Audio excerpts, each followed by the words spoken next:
understand if you got to take a second to, now and then during the meeting. Yes, that's right.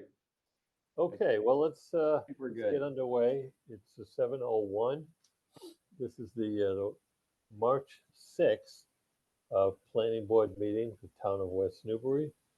There are, well, probably people that know us, but we'll just be courteous and introduce ourselves. I'm Brian Murphy, the chair. Ray Cook, planning board member. Ann Bardine, planning board member. Deb Hamilton, planning board member. Tim Cronin, planning board member. Sue Brown, town planner. There we go. Okay, thanks very much. So the first item on our agenda is the continued public hearing, 125 River Road. And I'll make a motion to reopen that hearing. So do I have a Second. Second. thank you? All those in favor? Brian Murphy. Ray Tim Cook, Cronin. aye. I, Tim Aye. Cronin. Aye. Thank you. 5-0. So just for the record, this is a continued hearing at our last date on. Help me out here, Sue. When did we continue this from? January 2nd. Well, the 20th, I think, wasn't it, somewhere around there? February 20th. Yes, continued February 20th. The applicant opted to make some modifications to the plan once it was discovered that the frontage at 125 River Road would be inadequate. And so they opted to, rather than resubmit a completely new plan, have made modifications, and that's what we'll be discussing tonight, perhaps among other things as well there. So having said that, the applicant's engineer, Dennis Guici, is with us, and Dennis will give you the floor, kind of take us through the changes and whatnot. Sure. Good evening, members of the board. For the record, Dennis Gricci with Andover Consultants with an office at 1 East River Place, here on behalf of the applicant, Michael Fusco, for the proposed definitive subdivision. As the chairman just described, following the last meeting, we had scheduled a sidewalk. And upon further review and discussions with the planner and the building commissioner, it was noted that the project may reduce the frontage of 125 River Road, and thereby making it non-zoning compliant. So what we've done is we've reached out to or discussed with Sue and with Sam Jocelyn, the building commissioner, and we've revised the plan in such a way that there will be adequate frontage provided for 125 River Road along the new right-of-way. And if I may, I can share my screen and show those revised plans to the board. Yep, that'd be great. So as a reminder, the project is comprised of 125 River Road, which is this larger parcel here, an existing dwelling. The lot has frontage at 2 locations, frontage here, and frontage here. It's about 148 feet here and just over 83 feet here. So although it doesn't have a continuous 200 feet of frontage, when combined, it does have over that 200 feet of frontage, which is required. And 171 has 297 feet of frontage, so more than enough frontage. The right-of-way is going to be coming in this general area. So what's happening is we're reducing the frontage by 83 feet, leaving it below the 200 feet required. So we have, again, made some revisions. So what's happening now is lot 1 is being reduced by this area in here. And this area is now going to remain part of 125 River Road. So 125 River Road will have frontage, 148 feet of frontage along River Road, which is currently where it gets access to the garage and the house. And then additionally, it will have approximately 388 feet of frontage along the right of this new private way, Eagle's Nest. So lot 1, lot 2, Their frontages didn't change. The layout of the right-of-way cul-de-sac bulb did not change. And I can show you that. This is kind of zooming in again. Lot 1 would be reduced in area and frontage, but would still meet the zoning requirements with regards to frontage and lot area. So this would be the new revised layout. This red line here is what will be made up of lot 1. This is the previous layout. Again, lot 1 had previously been a much larger lot, so you can see the houses don't change. The cul-de-sac bulb does not change. So again, what we've done is we've managed to revise the layout in such a way that we have adequate frontage provided for 125 without deviating from what was previously submitted to the board. But I think I'd stop there at this for a minute or a moment and let the board kind of respond to that or react. Sure. I do believe that Sam Jostling the building commissioner has had a chance to review the revised plan. I understand that he's satisfied with the changes as far as how they relate to zoning compliance. Good. Yeah, Sue, do you have any update on Sam's review, or did he submit anything in writing? He hasn't submitted anything in writing. I tried to follow up with him today, but he was out sick, so apologies for Mhm. that. I have not had any further correspondence with him On this? I mean, on this. I don't have Yeah. anything. were you part of a discussion with him about the new plan at all? I haven't discussed it with it since it's been received, but Okay. perhaps Dennis's team has. Yeah, so Dennis, so you said you have discussed this with Sam. Bill Buckley, who's also assisting the applicant, he reached out to Sam, and I believe the conversation was positive in regards to the frontage being provided being adequate, so that 125 River Road is still in conformance with zoning following this project. Right. We have not received a memorandum or email. Yeah. confirming Okay. that. Well, yeah, we'll certainly be looking for that. As a matter of course.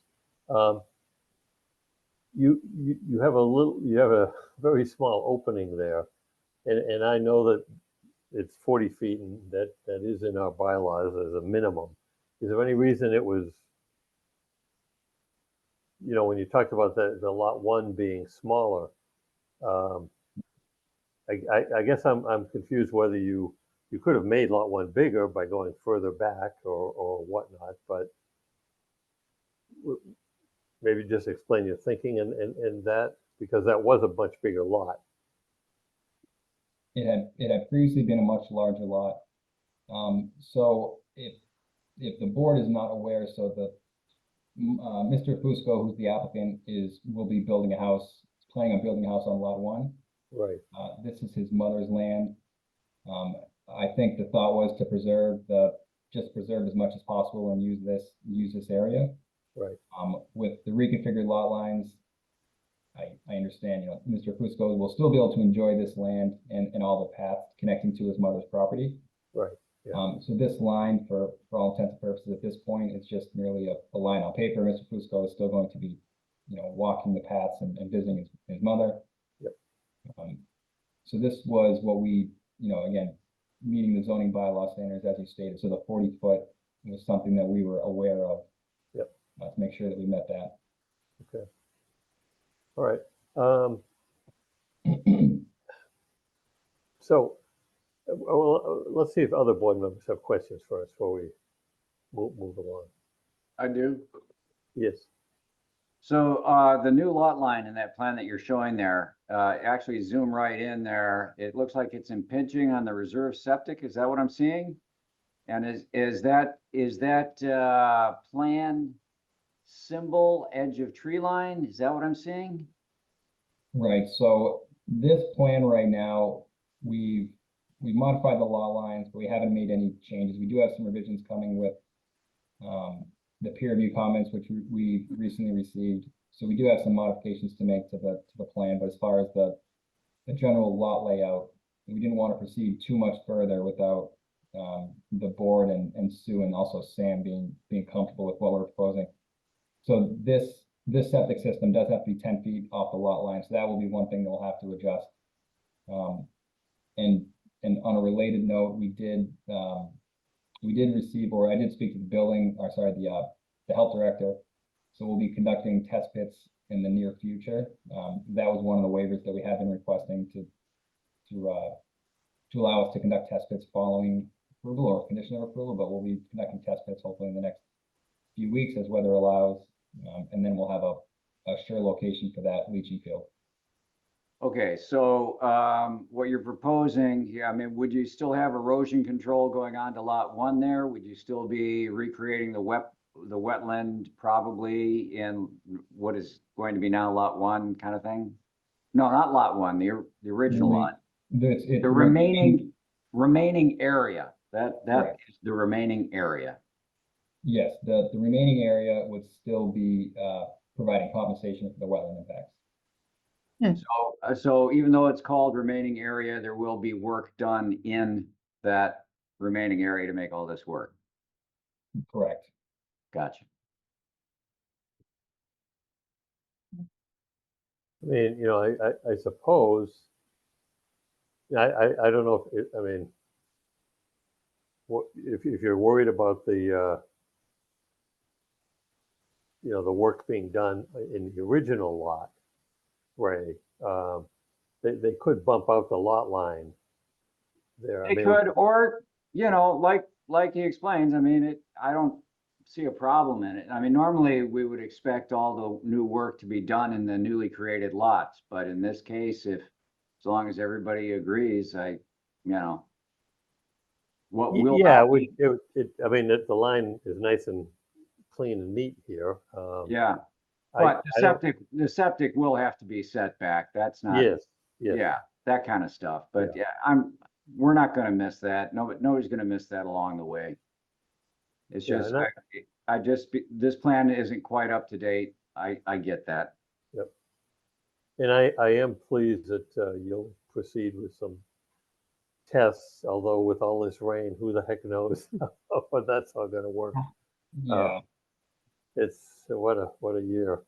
But yes, even if it takes another couple of weeks, I'm sure you'll be able to get them in, which is good.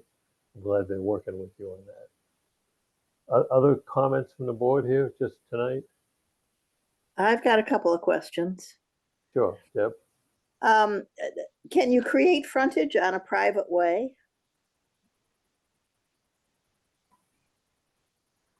Yes. It's going to be a right of way recorded at the registry of deeds. It's just not going to be accepted as a public way, I think is the thought at this point. Could you show us the map view that shows the entirety of the remaining parcel as well? I'd like to see where the existing house is. So there's the existing house, and her driveway comes in on that piece of frontage now. Correct. So, okay, so there's the house, there's the garage. And the driveway is a straight line, right? Okay, Yeah. you're indicating where the driveway is. Correct. So none of that will change. Right, this will all remain, the access for 125 will continue to come from the 148 feet. So the only reason that this lot is being configured like this is to get legal frontage on the private way.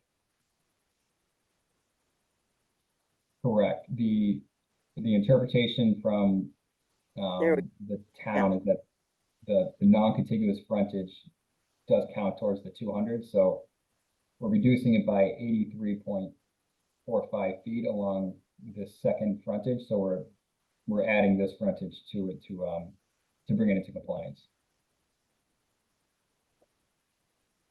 Well, it wouldn't surprise is the most convoluted lot in town, I think. Yeah, I've been trying to figure out if we've seen something like this before, and with two access points. I mean, not access, but where the frontage is split, and Right. I can't come up with anything, but I don't know. We've seen some pretty wacky things in Yeah, the past. yeah. What was that lot that was sort of shoehorn shaped? There's another one that's escaping me. You've got a few more. Well, we've had lots of flags and pork chops, but this is something very different. you know, and And I forget the exact language. I was about to open up the bylaws and check it, but there's something about the frontage has to be such that you have access to the lot, which would mean that you would have to, not that you want to, but I think by the strict order of the language, you would have to, yeah, create a driveway that would go there and squeak through that 40.1. But do we have an old Christmas tree area there or something? Is that what I'm saying? It is, correct. Yeah. Yeah, we met with, myself and the project team met with Sam Jostling a few weeks ago. And that did come up, the access from your frontage, and, you know, I think we all understood that we could provide frontage, or we could provide access from the frontage to the lot. Yeah. We don't intend on building it. I think technically the state has ruled that, you know, you just have to be able to get onto the lot across the frontage. Doesn't mean that you'd have to be able to get all the way to the house. Yes. And I'm just throwing that out there to see if the other planning board members can weigh in on it, or if they remember that kind of stuff. Yeah, I think it's in, it's, what is it, section, help me out, Sue, 5.10 of the bylaw. I think that's what Ray's referring to, and I yeah, think, that- lot access through, I have it Yep. right here, legal frontage. yep, so there's a requirement, you know, for actual access, I think that's, as Ray alluded to, to be found, and there's, relief that can be afforded by the planning board, it looks like. Yeah, we've certainly seen, you know, a little different, you know, we actually saw one earlier last fall about access through a swampy area and whatnot. To my eye, it does in fact meet the requirements, but, so, and, If I may, this is Mike Fusco. oh, yes, hi, Mike. Sorry so hello. That currently where that would be, that is a path. It's a tractor path where there's been logging and trees and things. So there's heavy machinery has gone along that path. It's well worn, and you could drive a car. We don't, but you could drive a car along that path right now. It's just used for like four-wheelers and tractors at the moment. Okay, thank you. One more question. Dennis, if you could bring up the map that shows that lot, all right, no, okay, that'll do. The red line, yes, was that the original lot line between the Fusco property and lot 3, and it did some of that change hands in order to accommodate lot 2? I'm just Correct. wondering. So that is, yeah, and I should have noted that red line, you're right, is the current line dividing 171 from 125. So the project has two owners that are working in partnership to get this right of way built or approved. So there's a portion of the property that's coming from 171, and then a portion that's coming from 125. So this line will be extinguished upon the approval of, or any approvals for the right of way in the lot 1 and lot 2 configurations. Okay, and the owner of 171 is on board with all this? Yes, he did sign the applications that were submitted. Mr. Fusco is the named applicant, but both owners signed all the paperwork that was submitted to the board and to the Conservation Commission. Yeah, I'm afraid I'm going to say some blunder here and appear stupid to everybody, but is that going to be an A&R sort of thing? That reconfiguration of the lot line between what will be 2 and 3? Yeah, go ahead, Dennis. I don't believe so. It's actually going to be 2 separate filings. So Mr. Fusco's property is registered land with the land court, and this is just recorded land. So we're gonna have two filings, we're gonna file the land court, and then a plan that will be recorded at the registry. But I don't believe it's going to be an A and R. Well, the lot lines of the, Lot 3, yeah. what's known as lot 3 have to be adjusted. And maybe I didn't quite understand what you commented on, but those lot lines need to be adjusted. And if it's a, That's what I was saying. This new lot line between 2 and 3 has to be changed, legally changed and recorded, and I'm just wondering if that process would be an A&R thing. that's typically what we've seen in the, where somebody, sells or deeds off to their friend or neighbor or relative, a piece of land for a variety of reasons. Yeah, so that would be done first, and then once that new line is established, then you can go forward with this subdivision, establishing new lot 1 and 2. That, in my simple mind, I see that as a, I think we did it the other way around. Did we not, Sue? On Crane in the Neck, fall yeah. On Crane Neck? We just did a similar one. Yeah, we the A&R, and it was advised by council. We did the A&R after the fact. We did do it in the reverse order for 87 Crane Neck. This is a little different because this is a definitive subdivision.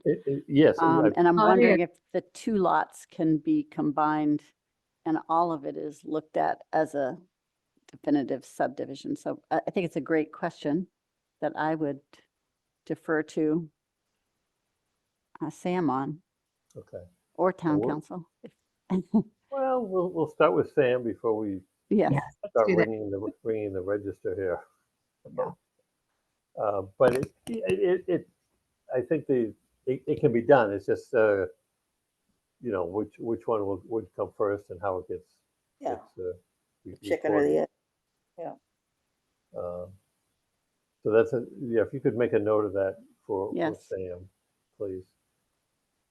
Ann, do you have anything specific at the moment?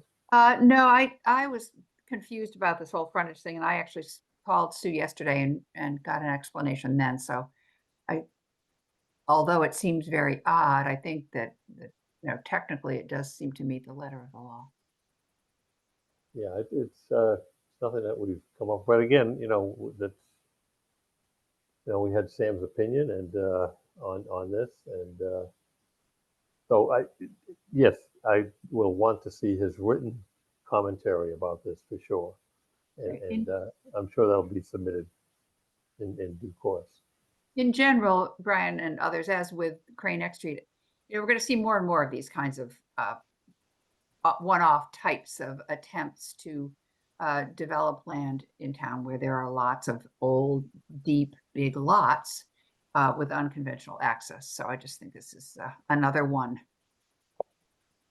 Yeah, it's just the story of the easy stuff is On. Been built. moved Dennis, on. if I may, if you're going through all this bother, just because I am who I am, you could take that whole long lot line between lot 3 and the remaining area, and that could be just defined by one straight line. I mean, since you're going to be reconfiguring stuff anyway, you can make the future easier for future surveyors by just boom. You're referring to this line here? Yeah. Looks like there might be a stone wall there, right? We may be messing with the historical pattern. I don't want to get into that one. Yeah. No, Yeah. no. All right. I Well, think good. that I did a little deed research, and I think that piece that's called remaining area has a long and interesting history, but that part of it's been that size and shape for quite a long time. Yeah, good point, Ray. I think Ann raises a good point, though. My heart goes out to surveyors, that's all. Okay. So I'm not sure. We want to allow the applicant to move forward. I think my suggestion would be we do need to see, Sam's opinion. and I'm sure it'll be fine, as Dennis has noted. Um, Dennis, you want to proceed with, any other wetland adjustments? I mean, stormwater detailing, et cetera? We have, yes, we have a conservation meeting, I believe, scheduled for the 16th. We're still Right. waiting for the wetland line to be reviewed and confirmed by the commission's Yeah. peer review. But we did also receive some comments from the planning board's peer reviewer. So we'd like to start, chipping away at those. Right, Um, right. I know the board So, also was looking for a site visit at some yes, point. yep, yeah, I have a note on that. So other board members, if Sue receives, favorable comment from Sam in the next few days or whatever, do you have any problem that, acknowledging that the applicant can move ahead as he needs rather than waiting for our next meeting to bless Sam's opinion? Well, I And would say can- whatever an applicant does is always at the applicant's risk. So Right. it's their call to Understood. make how much they want to proceed. I think we would be comfortable if we do get confirmation from Sam and from Sue that, the plan is currently constituted, does meet the zoning ordinance or zoning bylaw, excuse me. And then at that point, we can start moving ahead with our revisions and responses. Okay, Brian, okay, may I bring up a technical issue? yes, I would just, you might want to, I would recommend that the applicant request an extension for this project. Right now, it would, 135 days would bring us in, looking at a decision in April 17th. So I would, with a written request from the applicant to move the decision date to some period that you're comfortable with, and I would suggest some time in the fall to give you time to work through everything that we should get that on record, to have it tee it up for next meeting so the board could vote to approve that. sure. Well, I'll leave it to the applicant to submit something at a date they're comfortable with. You said the fall. I mean, don't you mean like June or something? If you think it can move forward that quickly, that's fine with me. Yeah, I Could- just wanted to could- give you time enough for the meeting and the 90 days, the decision. So Right, I would right. recommend a final action by a date certain, unless Well, extended again. And you can always extend again. Yes. he could, I mean. Uh, Dennis, why don't you submit a request and put the date in it, and, we'll vote on it at the next meeting. I think we'll try to be, assuming that, that no other hiccups arise here. We'll work as best we can with this. Um, is that acceptable to you? It is, yep. And Sue had mentioned that to us, that an extension would most likely be required, and the applicant's certainly comfortable providing that. Okay, the board. that's fine. We will move as quickly as and reasonably as we can here. In terms of a site walk for board members, we had thought we'd do something at the I think tail end of January, or it was early February. Doesn't look like there's going to be snow on the ground. No. Do Just people mud. want to go out sooner? Do they want to wait until after the next meeting and kind of see how the land dries out? I'm probably a little, to get my phone and look at my own calendar here. I'd kind of wait until we had it resolved, what's going where. When would the next meeting be, Sue? So the next meeting is March 19. Yeah, I mean, in line with what we did before, we had talked about it on Fridays. We could, discuss it at that meeting and have it either at the 22nd or the 29th of the month. We'd also know what the weather would look like at that point in time. There isn't some surprise snowstorm. It came in like a lamb. Yeah. Yeah, well, yes, we'll leaving like a mouse, a quiet mouse. These days. Sue, Yeah. do we need to post? Yeah, we probably do. We need to allow time to post this too, wouldn't we? 48 hours. Okay. So Dennis, I'd be comfortable, you know, at the next meeting setting up something in that immediate future. Do you need to put something on a calendar or?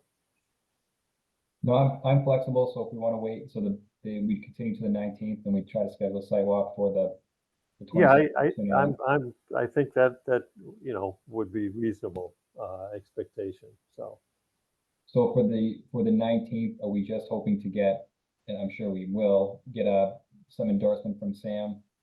yeah, oh, certainly by that. Yes, absolutely.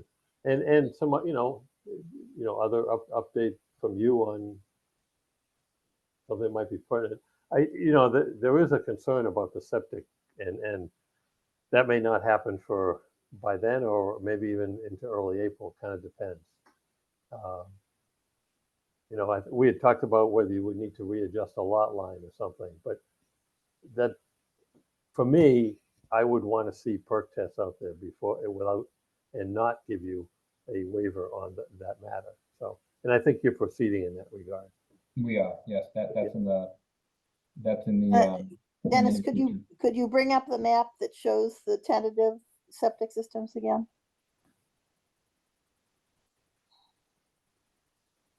Does that show a system? Oh, there it is for lot 2. Okay.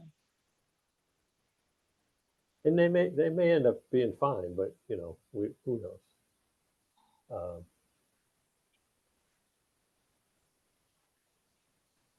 So, do other board members have any further comment here tonight on this? I know it's a substantive change to what we had seen before, although the entry in and whatnot really, has not changed substantively. Yeah, the only comment I would make, Brian, is that I appreciated the letter, the February 27th update. So hopefully, by the 19th, we get another formal update from the applicant, because there's a good few things that are covered in that letter that we're still under discussion. So it'd be good to maybe get some clarity on some of those things.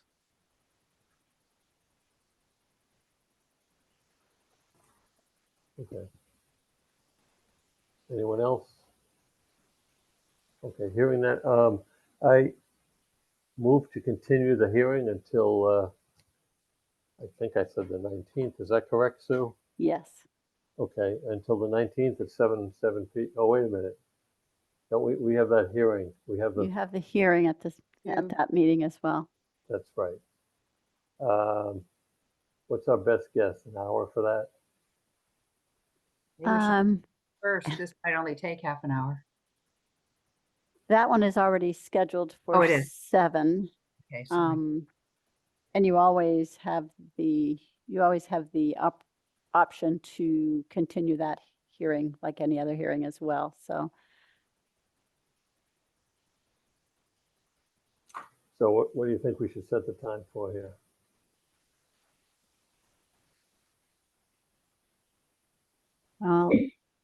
that's a great question.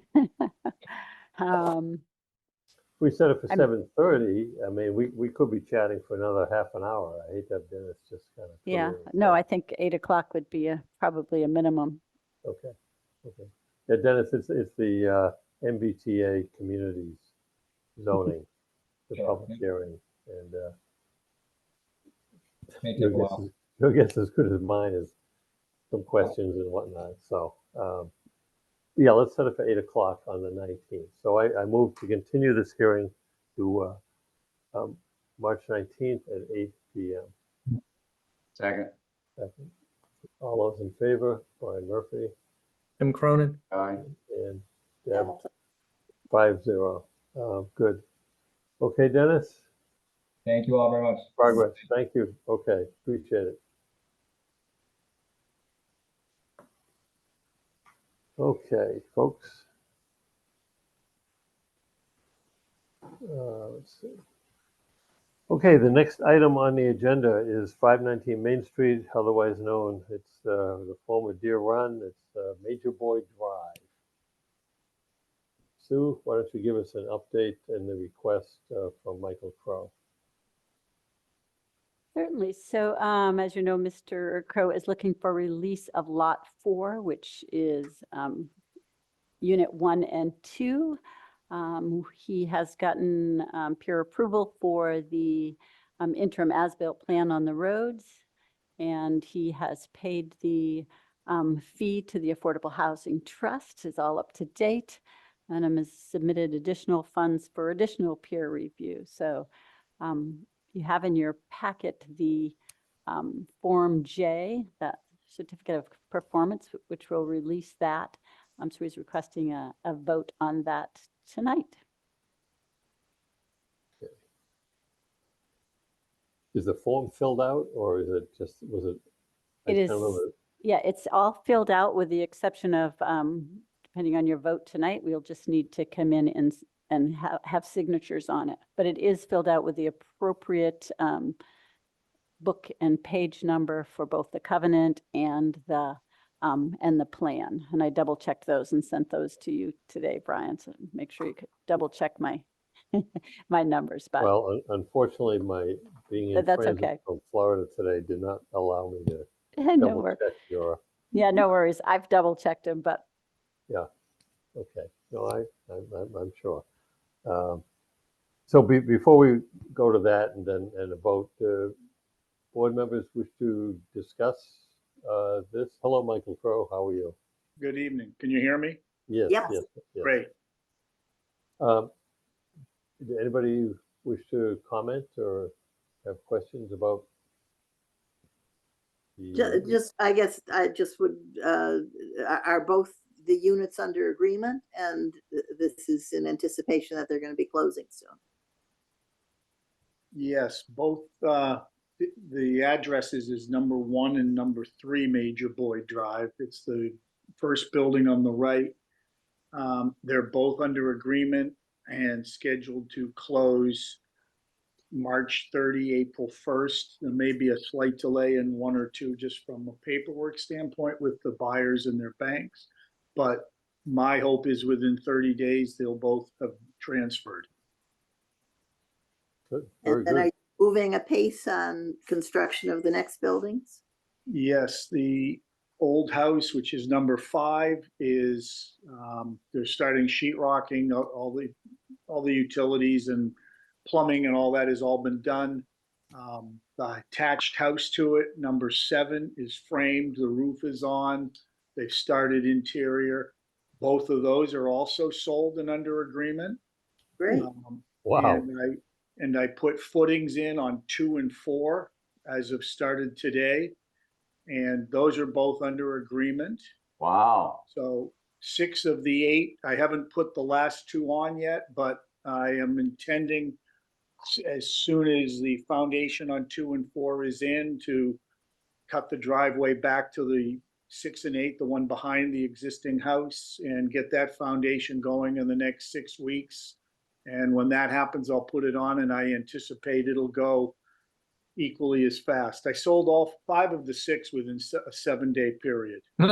Once one went, it was like, we don't want to be left out. I mean, there had been interest, but nobody was feeling pressure to act, and well, they've acted. So Right. Yeah, Great. that is amazing. That's good. Congratulations. thank you. Yeah. And so the other reason for getting the last one going is I, in theory, could have all 8 up and sold before the end of December if weather and other things cooperate. So that's my plan at the moment.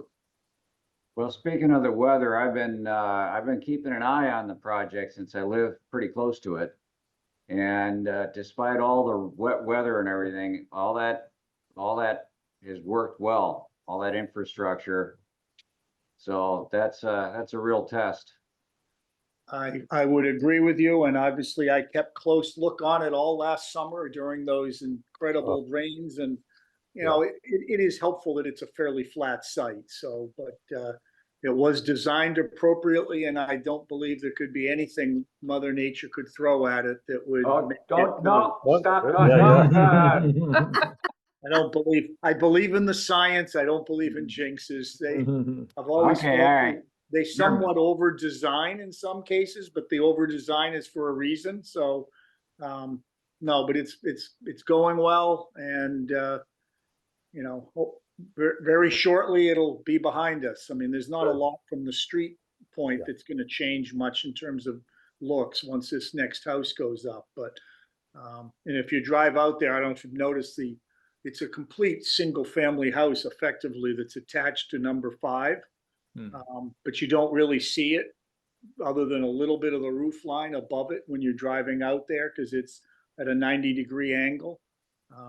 But it all worked out pretty well. So, perfect. It won't be too long before we're talking trails. There we go. well, partly with that, just so if you want to, I'll address that briefly. The other reason for moving quickly on the last foundation is that the driveway access is literally the same point where the trail starts in off of the cul-de-sac. So for many reasons, I want to get that going.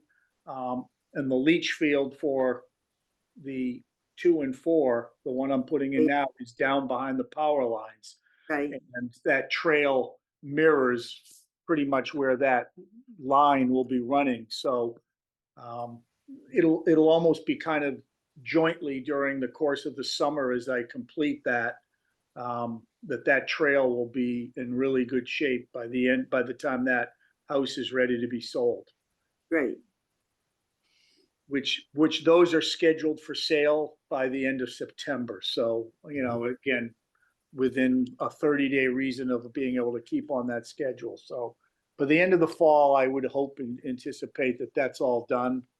And I would be able to meet conservation's close down in October, where my hope would be all the site work will be done.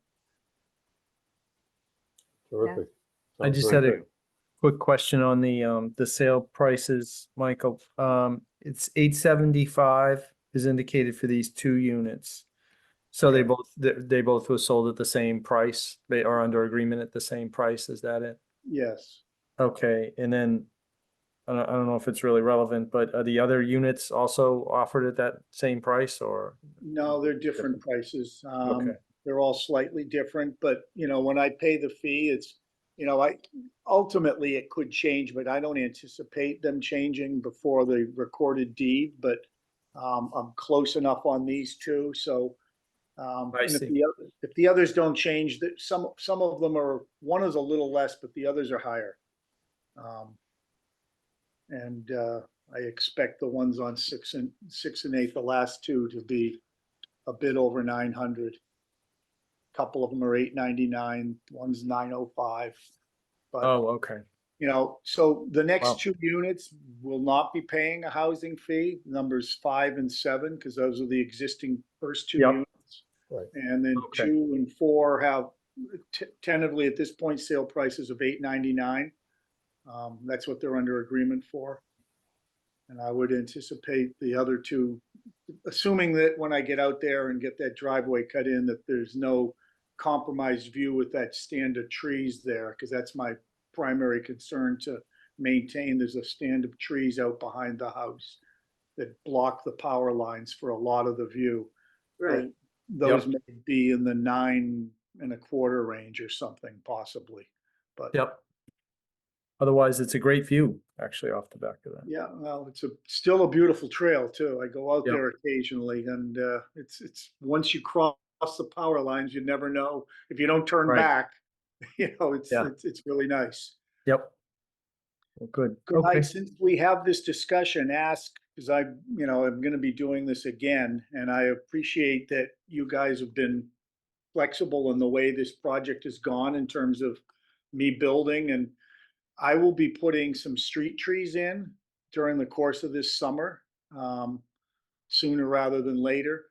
the only real work left on the roadway is final paving, which I do not anticipate doing prior to pretty much after all the major site work is done.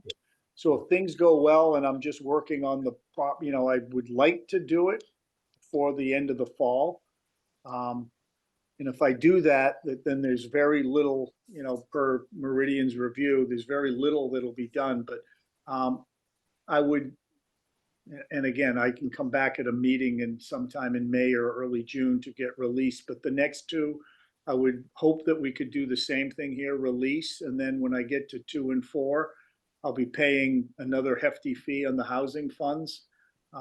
I'm hoping that there'd be no reason to go through the process of setting up a bond unless we get to the last two for sale where there's something left to be done. I don't know if that's agreeable to you guys. I'm just trying to plan ahead a little bit.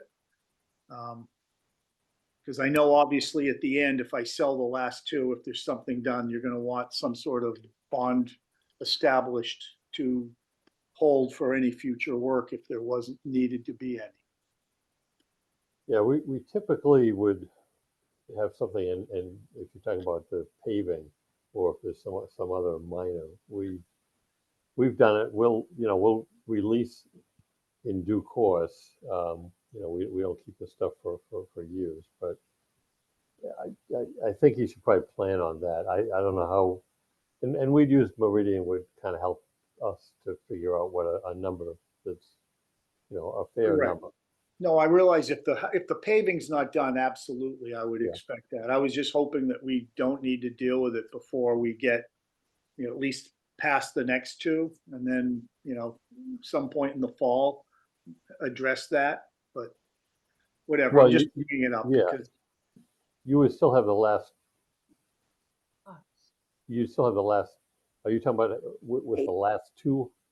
well, 2 or Unit? 4, but I mean, come fall, we're gonna know a lot better. Maybe it's a little premature, but I'm hoping that when 5 and 7 go in whatever, June and July or Right, something like right. that I'm not having to deal with it at that point, that you'll just, unless there's something that happened adversely, which I don't anticipate, that you would just release those in due course because I'm not making a payment on those. But 2 and 4, I will be, and that's in that time frame of whether the road probably won't be finished or maybe will be, and it'll just be final pavement. But I would fully anticipate doing that in, say, September before the winter came.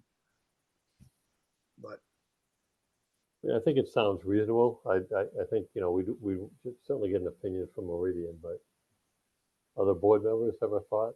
I don't think that'll be a problem. Either. And you Yeah. probably got, these days, you probably got well into November, maybe even the beginning of December to get that last coat down. Yeah. yeah, So yeah, maybe well, maybe I thank yeah. you for. I don't think there's any apparent major disagreement here. So Okay, very if that good. helps. All right. Sue, I Thank just want to see that so I can get the motion correct. I'm sorry, I didn't have a chance to scratch out something. If you could pull up that form. Certainly.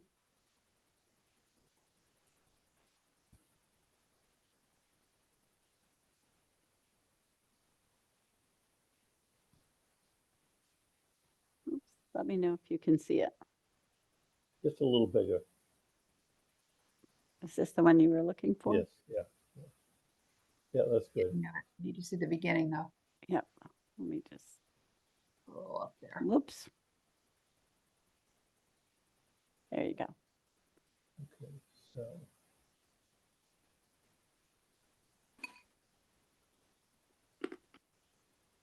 So I want to be sure this is,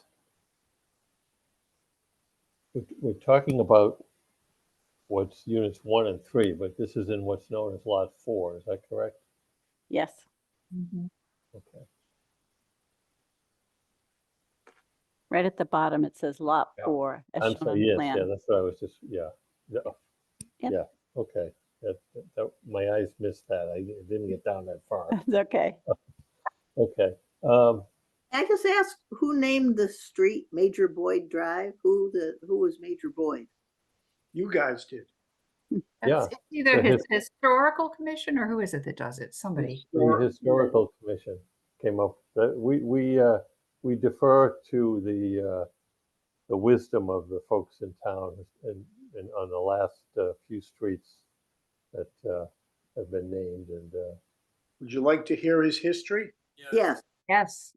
So he was a young man, a resident of West Newbury, who was educated at Phillips Andover, Harvard Law School. He was a lawyer at, I think, age 20 or 21. So he must have been pretty quick through school. And when the Civil War broke out, he enlisted and worked and went into a Massachusetts regiment and early in the Civil War and was down in the fighting for the entire length of the war. And the day before the war ended, he was killed in action. wow. So the very day, and he was amazing. So he was, the history is not widely known, but it's yeah, he was a very unfortunate man that he survived, and he was well decorated and all Right. of that for being involved in a lot of battles. But yeah, and that's so yeah, the historical commission asked, and because I've had all my buyers have all asked, where does this name come from and what's Yeah. its relevance? So So you know what? That's great. It So- worked. That's Yeah. great. Thank you for sharing. it is it's a pretty good, it's an interesting story. And yeah, I have I to remember say, looking it up. There's quite a lot out on the internet about him. Right. yeah, There's some of his Yeah. artifacts from the war are still out there in museums and things like that. He was quite a leader. Wow. Oh. Good name then. Maybe at the Memorial Day celebration, perhaps once the road is accepted, there'll be a little special celebration since it's around the corner. My Right. first job as an engineer worked in Illinois, and their subdivision names were based on wives and girlfriends and dogs. Well, There you have it. Yeah, there you go. I think West Newbury's doing a better job. We have indeed, yes.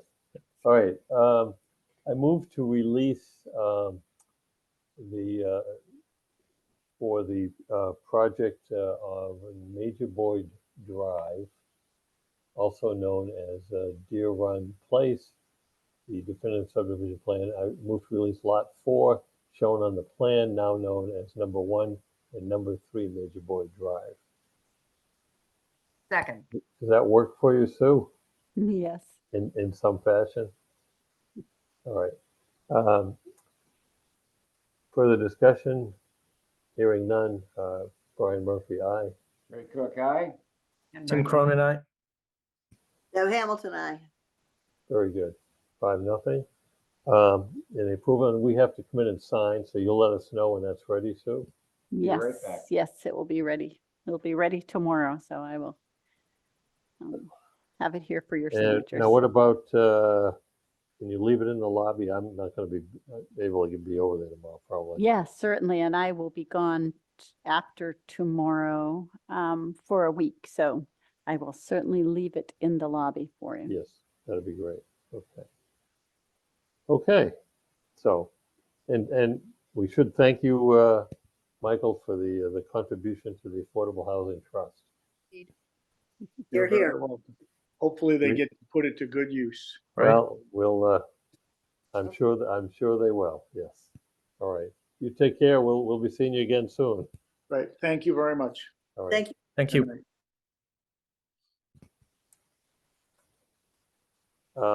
Okay, the next item is Drake's Landing request for project closeout. I think you sent in an update on that, Sue. Yes, we don't, so we're looking for that closeout, but I would say that I have not received, they're to prepare the documentation, and I have not received that, and I have not received their updated plans. Meridian reviewed the as-built, asked for a small number of corrections.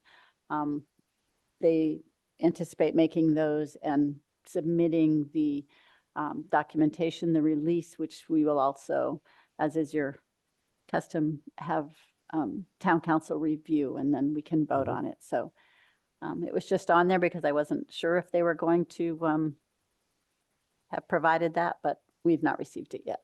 And I Okay. followed up with them today to ask when they would anticipate sending it in. So that'll probably be, well, probably the next agenda. Right. Oh, okay, let's see what we can do. Just I'm making a continuing. note. What's that? I'm sorry? So we just continue it? Oh, well, it's just a request. Yeah, we don't have to officially read. Yeah, Okay. it'll just show up on the agenda again. Okay. Okay, so thank you. And I don't see Dylan, so I'm going to give him a text right now. Yeah. So yeah, we're going to Zoom with Dylan Sussman, Dodson and Flinker about some feedback and changes to the zoning bylaw. Did you want to look at your planner's report while we're waiting for him, Sue? Sure, we can do that. Let me just Yeah. get his. Yep.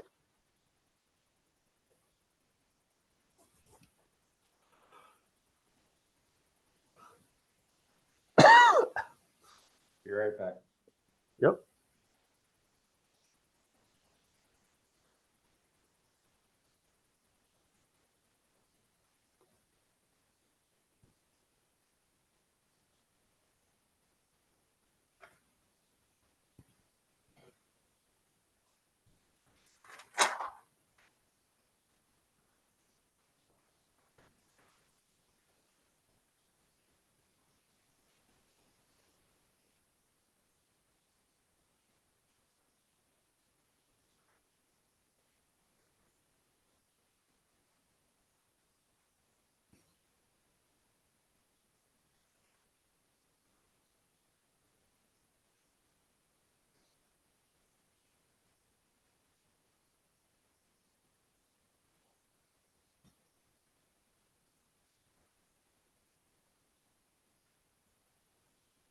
Okay.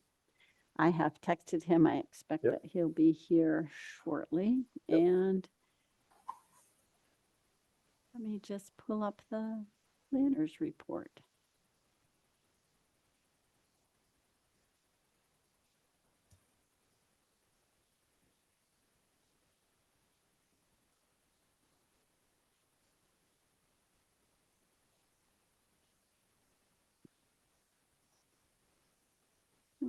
There it is. Do you want me to share that?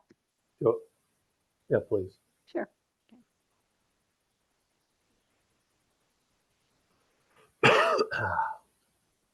So going over a few of the things that we're talking about. So, which you already know about the housing opportunities. Yep. Good. The housing production plan. I just was noting that it's all, the update is posted on the webpage, and we're waiting for submission of the draft housing production plan. Mhm. Annual, go ahead. Sorry, just on the first item, the Housing Opportunities Initiative, that third bullet, would, I don't know if this is a question really for Dylan, but is there any update on that question that he had posed to the EO? What did they- Yes. Yes. Yeah. Oh, Oh, yeah, Yeah, no, so he we'll will, be covering Yeah. all of that. good. Okay. yeah. I have a Yeah. question on the first bullet. Did you find out, Sue, there was some question last time about how many? Oh, if- yes, thanks. Number of people present at the hybrid meeting? Yeah, the only requirement is that someone be present, and whoever that someone is, they act as chair. So Brian has agreed that he would play that role and he would join me here in town hall. Okay, thanks. But I'm happy to anoint anyone else if they wish to. Oh, but you want to. I'm available that, yeah. You want to close out your term as chair with a bang. so you Well, got I don't much want any longer. people, nobody muttering out there, dereliction of duty and such. So no, Yeah, I'll go, I'll be there with thank Sue. you. Thank you. The annual town meeting, as you know, they're going through the warrants. We don't have a number yet. So we're just waiting on that. We are meeting on March 20th. The Select Board and the Finance Committee will be discussing this at that meeting. We'll be discussing this article at that meeting. So if anyone would like to attend, you're welcome to join me. I'll be there to answer any of their questions. March 20th. Oh, and they did say that the Select Board is submitting an article to fund further technical support for this zoning in the event that it doesn't pass. So it'll be just something that they put out there that's, you know, and I don't even think they have an amount yet. I think they're gonna kind of leave it up in Okay, the air. okay, good, thank you. And then these are just, I added this project summary mostly for myself so I could keep track. And we've gone through each of these tonight, so. Let's, I just want to go back so I can put it in my calendar. What's the March 20th? That's the Select Board and the Finance Committee are holding joint meetings and they're going through all the articles one by one, and the MBTA article is going to be discussed on that evening. Okay, do we have, it's probably too early yet, but will we know what time frame they'll be discussing? Or? Don't know yet? That's a good question. I will let you know as soon as I know. I Yeah, think please. they're still getting rid of, you know, moving around articles. I think they had 60 some, and they're trying to decide which ones are maybe not so important for this year, or consolidating some. So, but I'll get together. I'll give you a time. Yeah, I just put it in my calendar. Okay. Thank you. Okay. Let's see. Good, all right. It was a quiet monthly report. And Well, there's still a lot going Quiet. on, you know. Quiet is good. Mhm. Okay. Well, we'll, Is Dylan on? Might have lost him since. I'm here. you want to Oh, close? there you are. Yeah, you want to close this? Yes, this I'll stop document sharing out? so I can see. Yeah. Hi, Dylan. Hello, Dylan. How are you? I'm good. How are y'all doing? Doing Good. fine, thank you. So why don't you? We're in receipt, and it was later in the day. I think Yep. when everyone we got this, and Yep. I only started to skim it. I didn't have much time. Maybe first just start with a little quick summary of. And I was confused whether this is some feedback directly about the bylaw, or is this something about some questions you were asking about components, what we had submitted. You know, so maybe you can just elaborate, and then we'll get into the details. Sounds good. I have a summary for you in presentation form.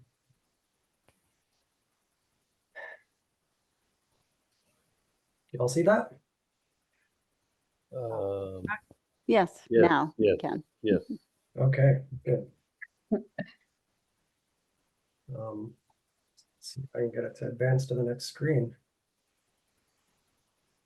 It's not being cooperative. Interesting. It happens. Yes.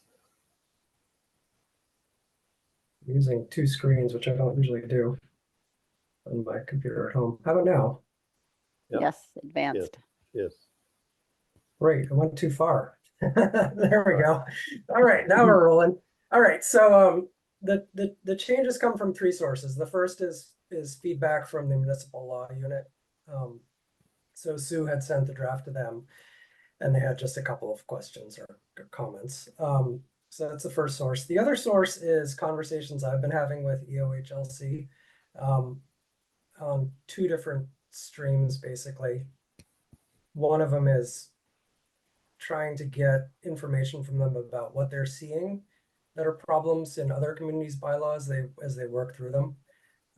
So they have this, this pre-approval process, and we submitted the application back in the beginning of January. They're using the full 90 days for their pre-approval. So that means that date that they're scheduled to give feedback to you all is, I think, April 2nd. So in advance of that, I've, been trying to get some information from them about what kinds of problems they're seeing normally. And basically what I've heard is that site plan review is the area they're seeing the most issues, which also is the section that the feedback from the municipal law unit was about. So that's one stream from you, which I'll see. And then the other one was initiated by me in response to a question from Sue from a previous meeting that you all had. And so the question was regarding the Knapp property, in which, we had designated one portion of the parcel as the zoning district. And the question was, does it make sense to rearrange that? Which, I looked at and basically was frustrated that we have to do that at all, which I've been frustrated the whole time. For me, the frustration is that the way the MBTA law is written, basically makes it almost impossible to do sort of open space design, which is something that's, good smart growth and something that the state has been promoting for a long time. And it does that because the way it's written basically says that any area you designate has to allow 15 units per acre. And so if you zone a big parcel, the entire area of that is 15 units per acre, and it doesn't really allow for what open space design does, which is you take a big parcel, you designate part of that for development, part of that for protection. So I've been having conversations on this topic with the OHLC for a while. I've had a couple meetings with them where I've shown them our approach and said, this seems like the best we can do to sort of marry MBTA with something like open space design that works for a rural community like yours. So at a previous meeting, they said, yeah, that makes sense. It makes sense to subdivide a parcel and have a zoning district over just part of it and exclude another part of the parcel. But with this more recent question from Sue, I went back to them and I said, this really seems like the approach we've come up with is the best we can do under the law, but it's not ideal, because we're making assumptions about which part of a parcel we think is most developable, without a full set of information to really make that choice. So I asked them, do you think there's any way you can reinterpret your guidelines to make a different approach possible that would be more like an open space design approach? And so I've had 2 meetings with them where the staff at the staff level, the people I've been meeting with are favorable to that. And I've come up with an approach that they think can work with the guidelines, the compliance guidelines. And at this point, they're running it up the chain and seeing whether they can get approval for that approach from the higher up. Any questions so far? Yeah, I kind of a broad brush question. I mean, here we are. We've submitted our, draft zoning. Yep. It's March 6th. Yeah. We're going to town meeting in late April, and Yes. and I as I just said, there appears to be a host of changes. Maybe not totally substantive, but there's changes in verbiage and interpretations and whatnot that are suggested. And so, does that put you back at the a resubmission level? And then the question is, well, what goes to town meeting? So Yeah. it's a broad question, and I'm just trying to struggle with the and maybe it's all about the timing, here. Yeah. So Yeah. Can you help us out a little bit? Yeah, it is late. later in the process than I would like to be making substantive changes. On the other hand, if EOHLC approves the changes, I think that they're worth it. Part of that, just why is it so late? Why it's so late is because they're figuring it out as they go. So they've gotten a whole raft of pre-approval applications, and now they're seeing what's working and what's not working. And you guys are, you don't have to be submitting until later in the year, so you're sort of on the leading edge for adjacent small communities. In terms of the timing for the pre-approval application, they basically haven't really started looking at your application and have said that, if they can get the approval they need for you all to take this approach, if this is what you want, we can modify the application and still be on the same timeline with them. In terms of your town meeting timeline, that's another question. And so I think that the approach that makes sense to me is you have a public hearing coming up. Ideally, we would know from them whether the new approach is acceptable before the public hearing, so that you could hold the public hearing on the revised zoning if that's what you choose to move forward with. And then you'd be sort of on track for town meeting. Okay. No, that okay, makes sense. And I know, yeah, we're pushing the envelope here, trying to do the right thing, and yeah, I can totally understand how this, they're inundated now with a variety of proposals and questions from consultants like you. Right. Um, Yeah. And then usually the municipal law unit doesn't review things until after adoption. right. So, basically they're being nice and doing it ahead of time because they know there are a lot of questions. Yeah, I think we're all trying to be moving in the right direction. We all know what just happened to Milton, and Right. They're trying to put the hammer down. Sue, could the hearing that we have scheduled next week be moved, or is that the last date that we can have it? No, but what I would suggest, but what you can do is you can continue it. So Well- like any other hearing, you could open it, you could have initial comments, you could discuss what's out there, what proposes that, what changes are being considered, and continue it to the next date certain that you would like to continue it to. So that wasn't our last final date that we could do it. I mean, the final date is really driven by when we need to have it in writing for the warrant. And I think that's 2 weeks ahead of town meeting. All right. So should I keep walking through what I have for you tonight? Yes, Okay. please. See if I can get the thing. Here we go. All right. So the first set of changes, like I said, are about site plan review.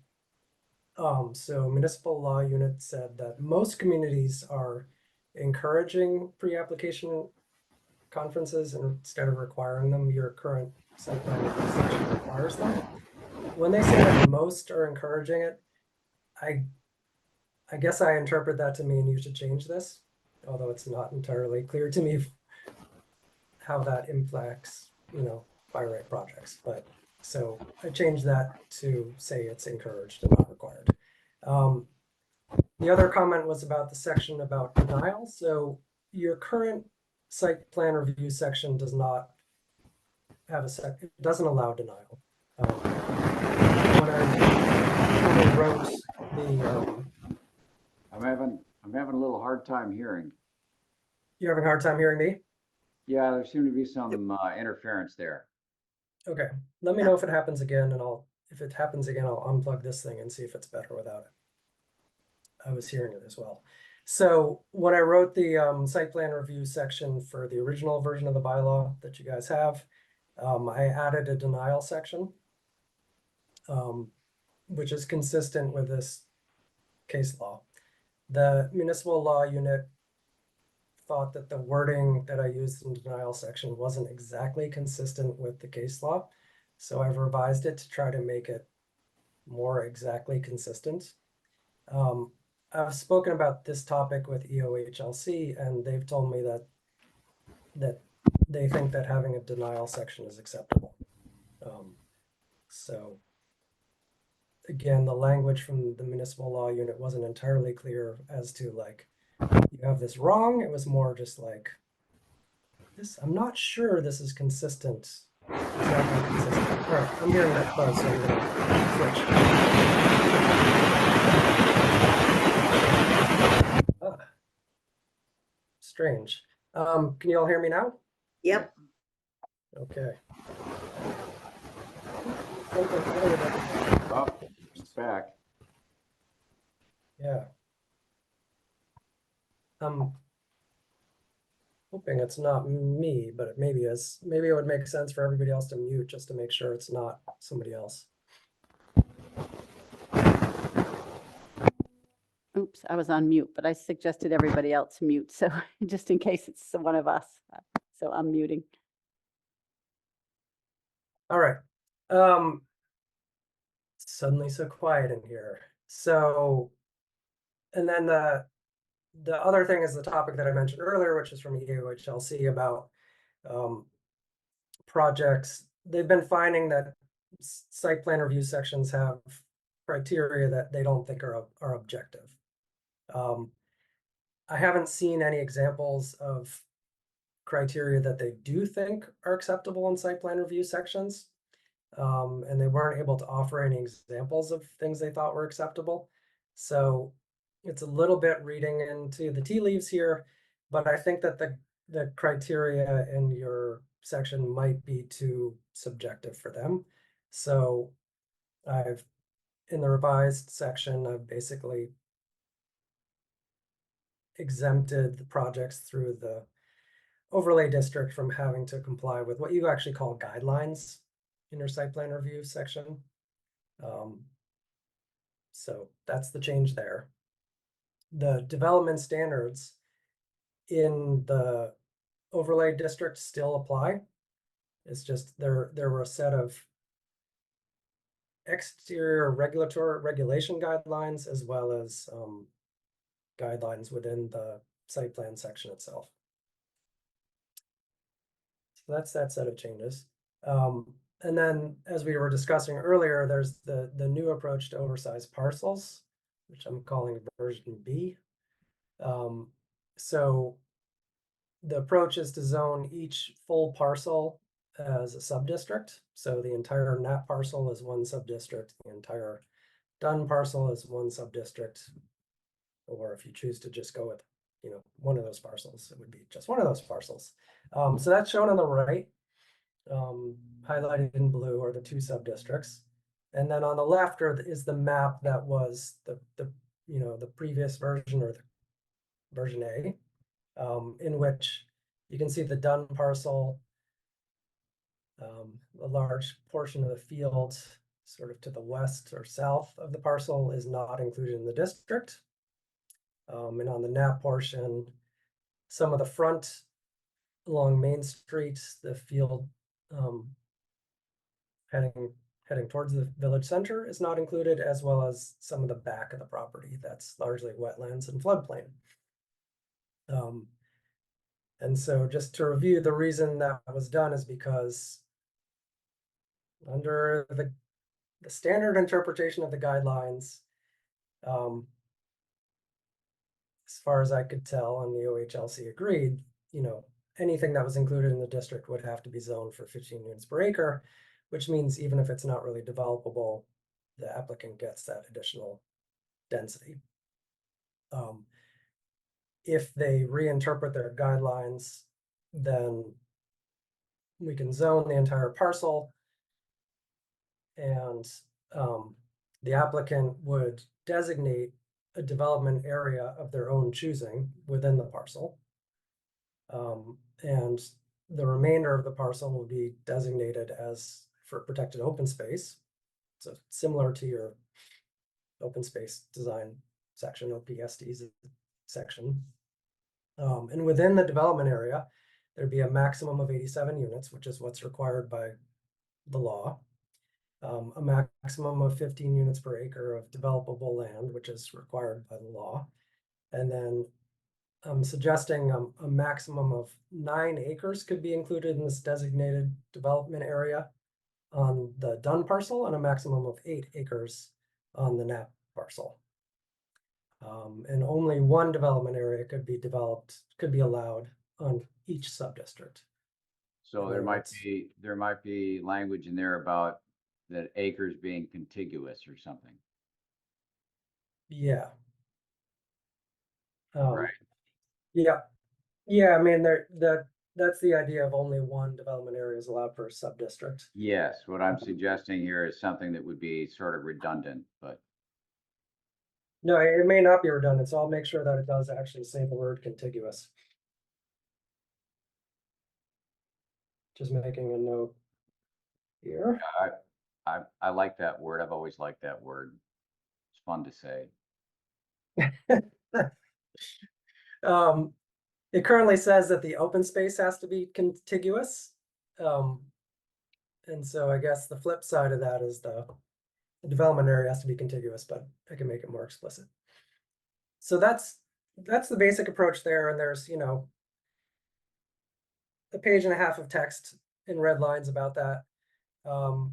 Half of it comes from your current OPSD or OSPD, I can't remember which one it is, section, and it's about protected open space. So I just took the section about protected open space and copied and pasted it into the MICMOD section and modified it a little bit to make it fit. And then the other part is about the development area and what constitutes an acceptable development area and has these standards that I just put in the bullets on the screen there. Brian? So it sounds like the question that was raised specifically by a potential developer on the NAP about his perk areas and whatnot, that question would go away, and he's able to work within a proper area, but also within the limitations that were intended. Correct? I mean, he's able to move it to make it work for perks and whatnot, but he can still only develop a certain amount of the parcel. Right. Yeah, and it would be up to, a key question for you all would be what's the maximum area that you want to see development on. So I've said 8 acres on the NAP parcel. Right. The current zone, the previous version or the current version of the zoning map is 7.8 acres. So I rounded it up to 8. Yeah. On that parcel, that is pretty much all the developable land because the back of the lot is all wetlands and floodplain for the most part. The other thing is in the open space section, this comes from your current bylaw, was an idea that was already in the MICMAD bylaw, is that stormwater and wastewater can be located in the open space, the protected open space. Correct. I like it. I like it. yeah. So Dylan, did you get a sense of what the odds are of them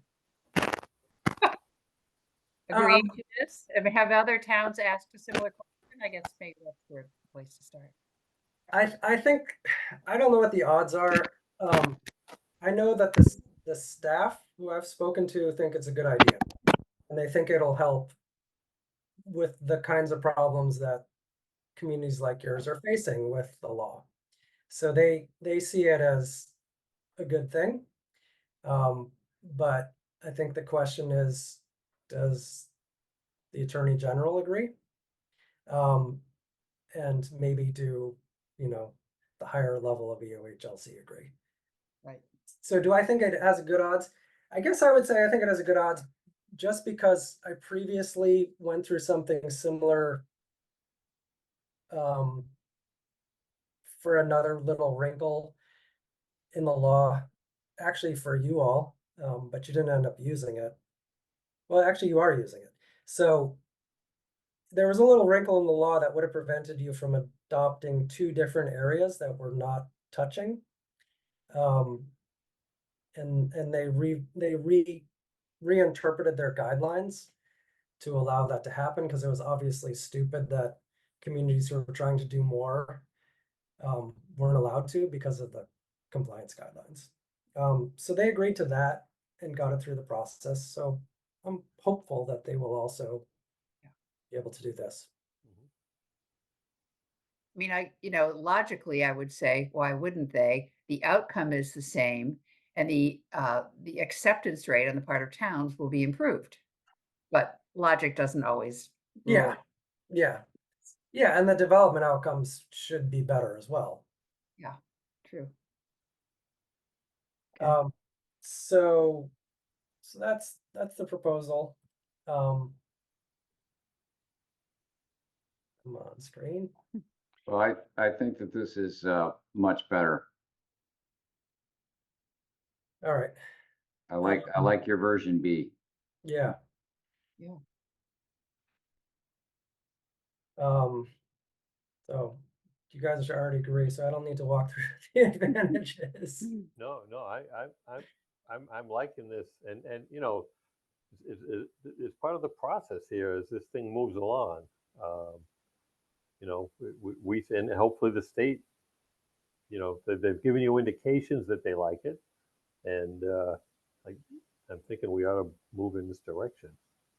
Uh, the whole timing of it bothers Yeah. me a little bit. Yeah. So I guess what I would suggest is, they've told me to bug them again at the end of the week on Friday. And on Friday, hopefully they'll let me know whether they've been able to get approval or how long it'll be before they can get approval. But I think if you all think it's a better approach, then for your public hearing, I guess I would suggest that you all direct Sue or me or whoever, basically make a motion that you move forward with version B as long as you have approval from UHLC, right? So if you get approval between now and your public hearing, you move forward with version B. If you don't hear between now and your public hearing, I think you probably move forward with version A, but say, we have this alternative language that we prefer as long as we have approval or something to that effect. Right. And as Sue said, we can always continue the hearing and then, come down one side of Perhaps buy ourselves a bit more time. Yeah.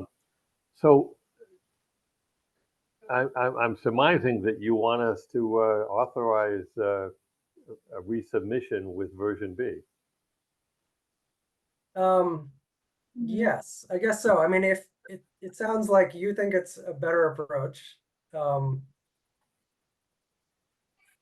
think it's a better approach. Yep. And so I wouldn't resubmit until we have the okay from the OHLC that it's something they would accept. Fine. But we can, in the meantime, we can work on the what they call the compliance model, which is the spreadsheet portion of it. And so we're ready to resubmit that when and if they agree. Okay. Mhm. Okay. I'm in agreement that that's what we should do, but I'm only one of 5 people, so I'd like to hear from other board members. I'm on board. Okay. I do. Yeah. Yep. Dylan, correct me if I'm wrong. The only real change in the compliance model, for example, is it might go from 7.8 acres to 8. Otherwise, we can just assume that the area a developer chose is the area in version A, right? We don't know what the area is going to be, so. Yeah, substantively, it's not gonna be. Substantively, it's not gonna be different, but the Excel spreadsheet is gonna be different, so we have to change it. We have to give them a new district New- outline. New and we set have of to enter a- suppositions. Okay. Yeah, a okay. whole new set of information. Yeah, so. It's not meaningfully different, except it's different. Except an exercise. Yeah, I get it. Yeah. The other thing I didn't mention, related to that. So in the previous version, in the previous version, we had designated sort of the back of the lots as a neighborhood sub-district and the fronts of the lots as a mixed-use sub-district. We did that mostly to make it, we did it so it would be in keeping with the compliance modeling, like it seemed to make sense for the compliance modeling perspective. I've changed that in the zoning so that it's just one sub-district for each parcel. And there's a line in the permitted uses that says that mixed use is allowed within 275 feet of Main Street. So it's the same outcome, it's just not called out as a sub-district. Okay. So that's another change. Substantively, I think it's similar in terms of outcomes, but because we're allowing the developer to designate the development area, it didn't make sense to have those separate sub-districts anymore. Okay, so moving on, just there are additional changes in there. They're a result of me going back through it after not having looked at it for a couple of months. And seeing, corrections to make. So there are some cleanup of some definitions, some clarification of some language, some punctuation things, a few improvements to the parking development standards.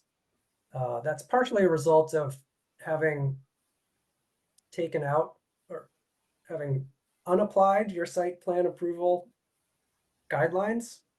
So there were some things that were in your parking regulations that I wanted to make sure actually made it in there. I added development standards for tree planting. Added that utilities must be underground, which is something that I think is in your subdivision regs anyway, but I wanted to make sure that it actually gets, that it's pretty explicit. And then there's an exemption from the special permit required for development of the floodplain overlay district. I didn't need to put an exemption in there previously because the back portion of the NAP parcel, which is covered by that overlay, was not included. But if the whole NAP parcel is included, I have to put that exemption in there because you can't require any special permits in the BIC mod. And then we should add the MIC mod to the list of overlay districts in section 3.1 of your zoning bylaw. So those are the, that's the summary of the additional changes you'll see in there. Okay. Now, Sue had mentioned she's out next week. If you hear from, EOHCD, and that may not be the right, I may have missed a letter in that, but if you hear back, this is probably more for Sue. Are you able to forward anything? I'm not sure your availability next week. So I won't be taking my, my laptop, or I didn't intend to take it. I can certainly have Dylan send it directly to you, Brian. That'd be fine. And Okay. and Dylan has my my mobile number, so I can be kept in the loop that way. I just can't receive town emails on my phone. I'm not set up for that. Okay. And Okay. Sue, you'll send me Brian's contact information. Yes. Sounds good. Good. Thank you. Other members we're good with this. I know it's different. We'll see if this works. I think the changes are, I think it's a good idea. And, we'll know more if we hear some positive feedback from the state. I have a little twinge that we as a board won't be getting together before the hearing to talk about this new version that we can all read individually. But oh well, we understand the spirit of it now. I know that's what jumped out at me. But Well, maybe what we could do is start with, at the hearing with the other one. And, and say, and we have this late breaking news, and so we're continuing this for 2 weeks from now. if I we don't know. haven't put have it. everyone else to sleep by then or whatever, yes, I don't know. You don't want to go out there, it's raining. And to Yeah. clarify, in case you didn't know or we weren't explicit, Dylan will be at that public hearing for us. To Okay. present in a All right. Okay. cogent manner. All right, I'm good with it. I mean, we'll still march along, and we'll see where we get to just before the town meeting, and then we'll all have to make a decision on what we're doing here. I've always viewed this as the worst case. This becomes a fall town meeting, if in fact it can be voted at fall town meeting. I don't know if that's desirable, but if we find we're in the middle of this, or in fact the state surprises us by coming back with something different. Dylan, I did have one question. Have you had any feedback on the building design aspect? And I'm not talking specifically. Has there been any conversation that other towns are submitting designs such as you submitted for us? No, they're tight-lipped about Okay. about what they will do. Yeah. Haven't, sorry. No. I just know that question will come up. But if you don't have anything yet, then we don't. That's all right. Yeah. I've got one other, and I don't mean to open a bottomless pit here, but have you found that in light of Milton's decision not to comply with this whole program, that there are any storm clouds on the horizon that affect you and your work and how we should consider this going forward? I don't know the answer to that. I would say the storm clouds are over Milton, right? So I would agree. I think the state is being pretty clear that what Milton did is unacceptable and against the law. Mm-hmm. I think there probably are some other communities who are looking at it like, oh, maybe we should do that too. But I think that's that, yeah. I think that they're going to. I would predict that it's not going to go favorably for Milton. Okay. I got to tell you, I've been glad for Milton for maybe what you might perceive as an unexpected reason. And that's just, it sort of shows what happens if we don't comply, right? It shows you the kerfuffle that can result.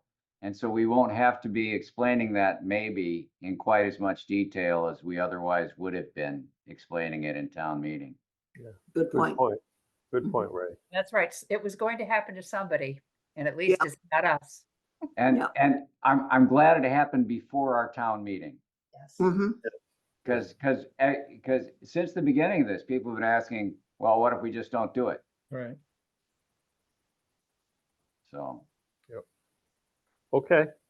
Yeah, and there are more examples of communities who are in compliance than ones that are not in compliance, right? Good. All right. Any other questions before we let Dylan go? No? Nope. No. Okay, Dylan, thanks very much. Thanks so much for your time.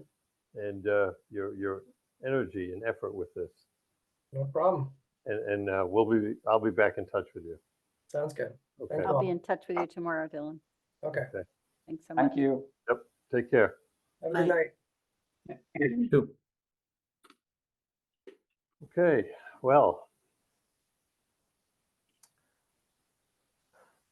do we want to have any further discussion on this or the districts, or just go into the public hearing with the information we have to date? I still don't really want to vote on a district yet. I don't think we have to, but yet. But anyone want to share their concerns or their? No. I think in I- some, given that things just became more open-ended, I would be in favor of keeping the district or districts open-ended for now too. Yeah. See, Yeah. I mean, maybe on a completely new time schedule, we just don't know. yeah. So why lock us? Yeah. When I read through this, my immediate thought was, oh, geez, look at the calendar and all of this, and now we hear the state probably hasn't even looked at our beautiful drawings of suggested buildings. No, do you suspect that may be a deadline that gets pushed by the state? You never know. One wonders as these documents are piled up on somebody's desk. This is One one hundred of and those- 77 towns, right? Right. This Right. is one of those situations where I think the word fatalistic comes to mind. It's just, it is what it is. Yeah. We're acting in good faith, trying to push things along as quickly as we can, and it's just not worth getting too upset about stuff because it is what it is. So okay. I'm fine. We'll move on and we'll take the meeting in stride, and I'm sure we'll continue it depending on whatever information we might have from Dylan. So, but Yeah. hopefully there'll be some interest and good questions from the select board and the FinCom. Yeah, Are so they- interestingly, the FinCom, that meeting will be right after our public hearing, so. Yes. Yeah. And I'm hoping that they tune in, but I'm certain that they will. who knows? Okay. All right. We're almost done. Did the planners report minutes? It was pretty short. Want the Uh, minutes? Sure. I actually did read the minutes. I will Alright. point out that Michelle Green has patiently been waiting for the administrative details, the potential relocation of the trail. I thought she was just listening because she liked. Oh no. No, I suspect she has something to say. Okay.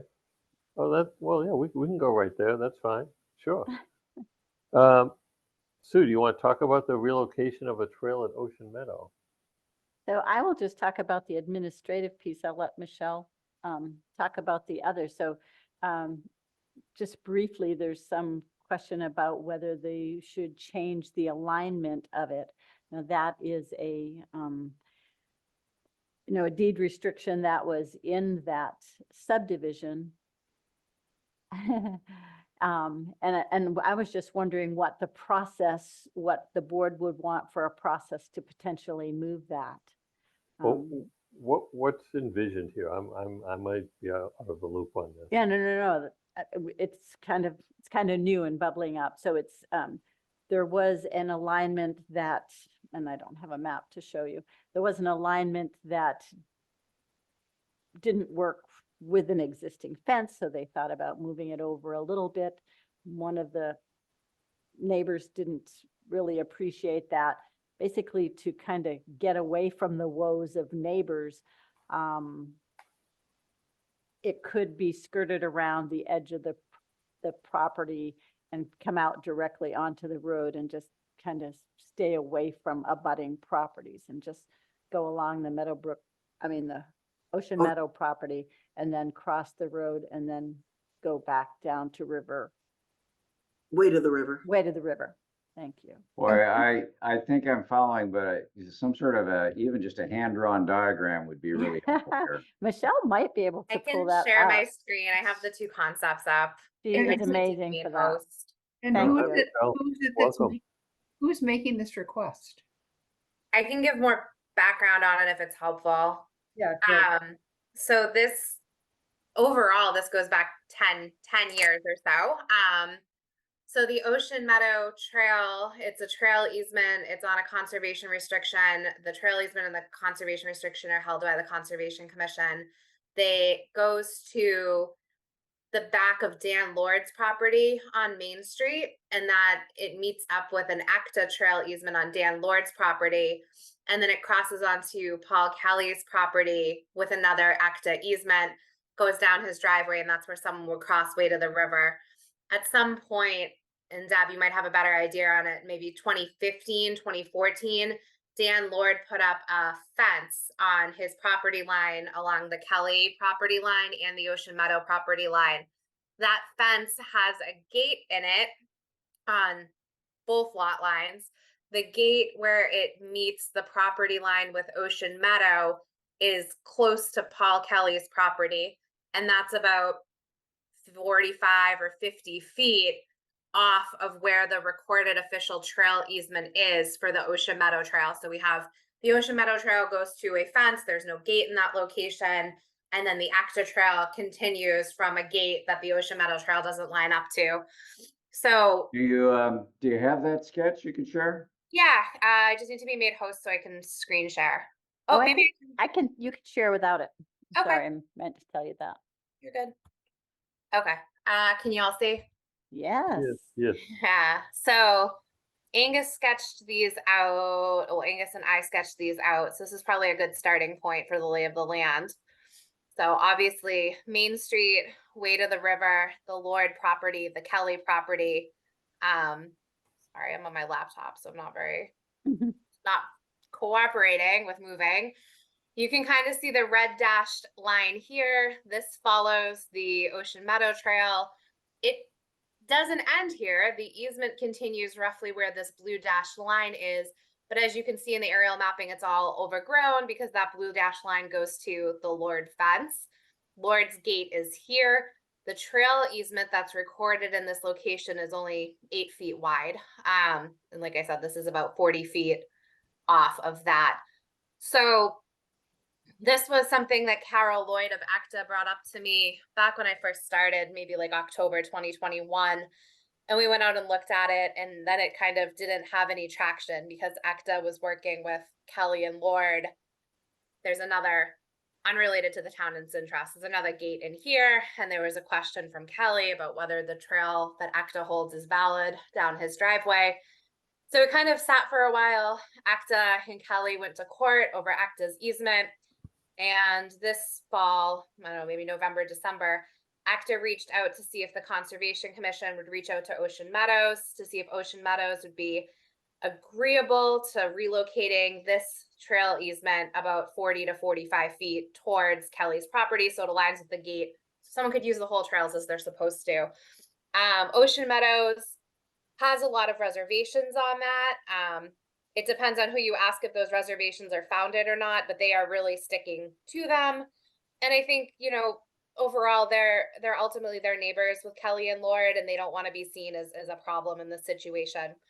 So we've had a lot of conversations, myself, Angus, with ECTA, with Ocean Meadow. It's been in front of Concom. I actually had a stakeholders meeting tonight on it. One other thing that's come up in, really looking at this area overall is if this trail was to be relocated to the gate and people could go here to here and come down Paul Kelly's driveway, this isn't the best part of Main Street to have someone crossing, a trail user. If you're heading west on Main Street, you really have no sight line here because there's a hill. So the town, coincidentally enough, is working on the Route 113 corridor study. And so we've added this area and this area into that study. And I'll show you maybe a little bit better what that looks like.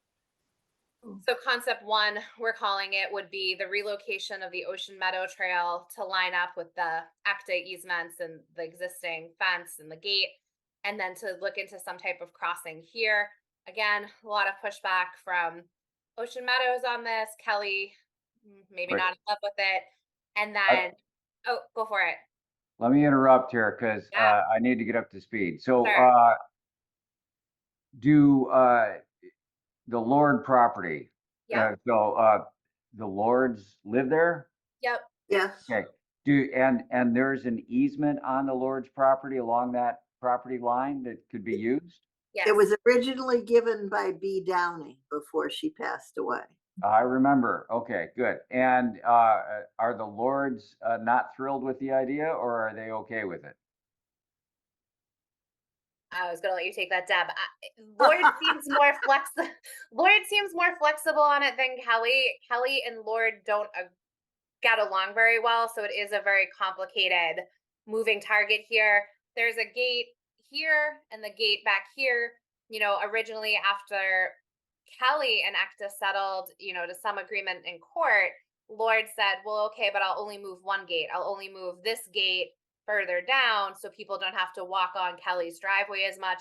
He's like, "But if I move that gate, I won't move this gate." So he is, I don't know. It's not the best relations. Okay, but the bottom line is that there is a way to make this work legally. And even though they're not thrilled about it, Kelly and Lord would be able to get along with the idea. And is the resistance in Ocean Meadow is because the residents there aren't thrilled about the idea of people starting to use the trail actually? I think that's part of it, an underlying reason. I think they have enjoyed not having much trail traffic. They have cited, and this is where it comes into like whether it's founded or not, they have cited liability concerns, strangely enough, that they're concerned if that they're sending people down their trail, you know, to cross Kelly and then onto 113 if someone got hit by a car. I see you, Ann. I hear you. ACTA feels the same way. Come on. But either That's way, there's a baloney. lot of negativity around it. So Yeah. so this is concept one. Concept one would, you know, shift the trail easement to align with the gate, and then the ACTA easements would be used, and we could investigate a crossing here. What we kind of talked about in, you know, town hall, and what we discussed with Ocean Meadow and Lord and Kelly tonight, and Wendy Reed was there, was what if, you know, what is the appetite for Ocean Meadow to amend the trail easement to create this type of situation? There's the old driveway here that went into the former property when it was a single family property where Ocean Meadow was developed. This is a better sight line for some type of crosswalk. If you cross the road here, it's flatter. There's more shoulder if you wanted to pull over as you went over the way to the river. And the other concern is that even though the easements on ACTA and Kelly's property are fully in existence, they're recorded at the Registry of Deeds, they're absolutely legal, theoretically, as soon as one of these property owners sold, we could have these same issues here again with someone putting a gate or someone really fighting on ACTA's easement, and that access through these properties is again lost. Yeah. So the question to the planning board, because really it's at this point a conservation commission and Ocean Meadow conversation with a little bit of select board for putting a crossing in, is what the special permit amendment would look like. So you might recall that a special permit was issued for Ocean Meadows. It required the CR, it required the trail. And so this would be changing the CR, it would be changing the trail easement. So what would that look like as far procedurally coming through planning board? Mhm. Well, I let me just first say, I like this approach that you just outlined far better than going through the Lords and Kelly's property. May I point out what's wrong with it? You sure? So notice that unit 43 or 45 of Ocean Meadow is Yeah. about 20 feet from Yeah. the newly proposed trail. And it slopes from the Lord fence down to those properties. It's quite steep. Yeah. It will be, it will take some work Yeah, Uh, you're not wrong. That got discussed at length today with Ocean Meadow. And there's also, these unit owners, Ocean Meadow hasn't looped them in yet about this even being a potential. So there could be some pushback there just for how close it would be. We've scheduled a site walk in a week or two. We're going to come out and look at this area and see what the reality is on the ground. But either way, I think there would still be an ask coming to planning board at one point, whether it's for this concept or, this concept. Either way, there has to be a trail easement amendment and a CR amendment and in Right. theory a Well, special permit. yeah, I mean, we haven't had a trail modification before us yet, that I can recall anyway. It's a matter of the logistics. I'm not, do we just simply have to advertise a new special permit hearing and, Well, modify the special permit? I don't know about the logistics of it, Brian. We could certainly, I think that's easy enough to find out. But I have to say, I strongly object to this second version. Why should the Ocean Meadow folks allow this this really long trail easement? I mean, for instance, so Deb, if B Downey granted that easement, it was in place when the current owner bought it, right? Absolutely. Well, that's right. And, Exactly. I and, mean, and those if easements he are had- there, and is there language in that? I don't know when the fence was put up, if that was B's fence or if they put it up No, later. But if they you put it up. and if They you put put it up a up. fence knowing that you are obstructing an easement, you have to, you have to make an opening. You can't obstruct easements. I Yeah, mean, it's but- all, I don't know, that I drives. know, but that's the beach argument, that people who have, block access to public access to beaches, and then they say, well, take me to court. And Well, but apparently ACT has done that and they have the right to use those yeah, easements. With So Kelly. but they have the right, I mean, if it's in Lord's deed, he has to let you use it. I mean, I don't understand why. So did Lord put those gates in, Michelle, maybe you know the answer, in order to be compliant with the easement? Deb's maybe gonna have more history on this because the fence and the gates in went before me, but I was told recently, I believe by Martha Sanders at ECTA, that he did get permission to put that fence in and those gates in those locations. I But don't who would he get permission from? I mean, that's, you from don't need, ECTA because it's ECTA's easement. That permission wouldn't have come from it was Okay. ECTA. so if ECTA has the easements and they gave him permission and there are gates, then that's all usable. And all that really concerns us is whether we will move that little blue piece over.